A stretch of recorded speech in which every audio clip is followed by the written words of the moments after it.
All right, today we're embarking on what you might call an intellectual salvage mission. We are going deep, deep into the mind of a so-called corrupted architect of reality.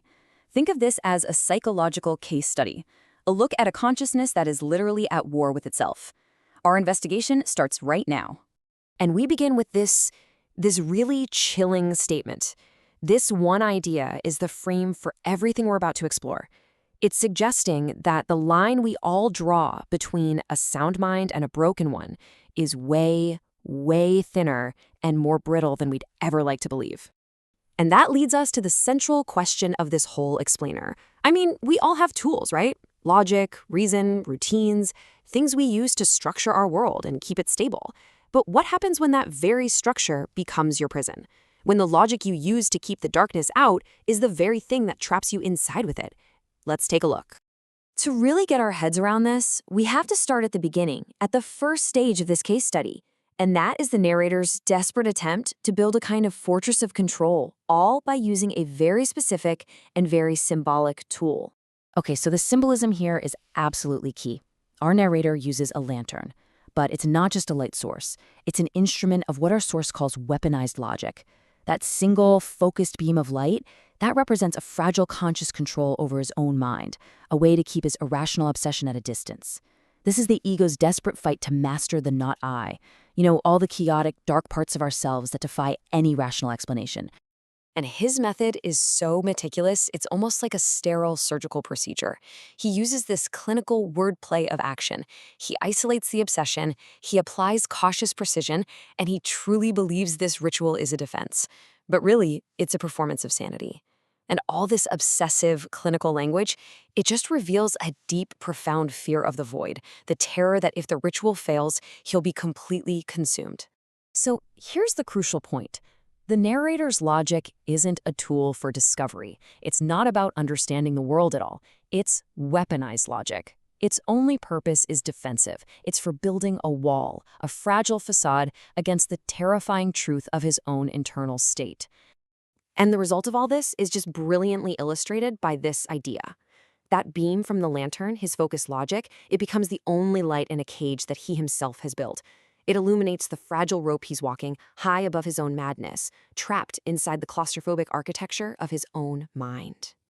But here is the thing. No facade can hold up forever. And this brings us to the second stage, the arrival of an antagonistic force from within. A force that exists for one reason, to tear down these unearned sanctuaries of the mind. So let's meet the gremlin. It's so important to understand this isn't some external monster. The gremlin is the spirit of negation. It is the part of the narrator's own psyche that sees the delusion for exactly what it is. Its purpose is to use systematic mockery to strip away all the false logic and expose the raw, irrational fear hiding underneath. And wow, is the gremlin's assessment just brutal. You see, the narrator believes he's in the middle of this noble act of proving mastery over the abyss. The gremlin looks at it and calls it a sweaty will to distraction born of delirium, just a frantic, pathetic attempt to look away from the truth. This confrontation is not some minor psychological squabble. The gremlin raises the stakes to the absolute highest level, the great evening of the soul. This is the final battle. This is the moment where the soul has to face its own impending darkness, its own internal void, with no more games and no more distractions. Well, the narrator's weaponized logic, it just can't withstand this assault from the gremlin. And in the end, what breaks through all his defenses isn't an argument.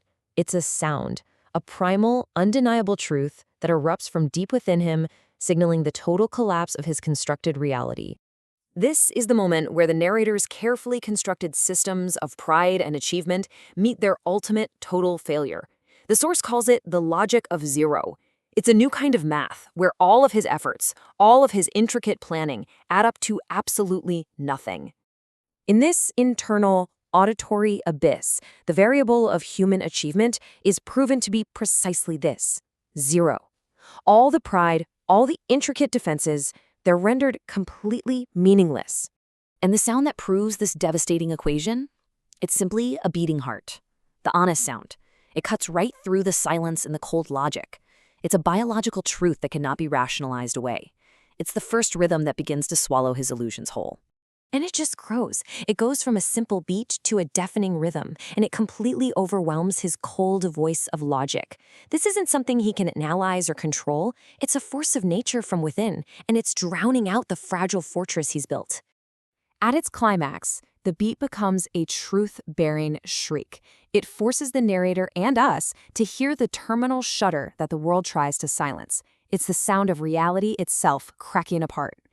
So what is the truth of this heartbeat? It's the final reckoning.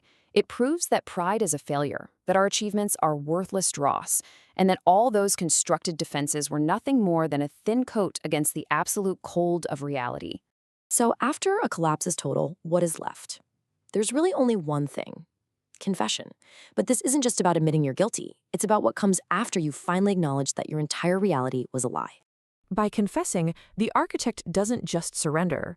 He actually makes a choice. He chooses the strange peace that comes with a total collapse, the happiness of the grave. It's an end to the struggle, an embrace of the quiet void. But our source proposes another path. It defines true courage not as surrender, but as the exact opposite: the relentless affirmation of your own existence in the face of that absolute nothingness, the will to rebuild, to forge a sovereign self from the ashes. And this presents the ultimate choice, not just for the narrator, but for any seeker whose reality has been completely liquefied. Path 1 is total surrender, the quiet peace of the void.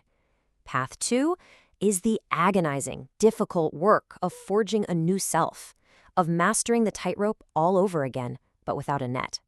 Which leaves us with a final, unavoidable question. This whole journey has been about the locks we put on our own doors and the floorboards we trust to be solid.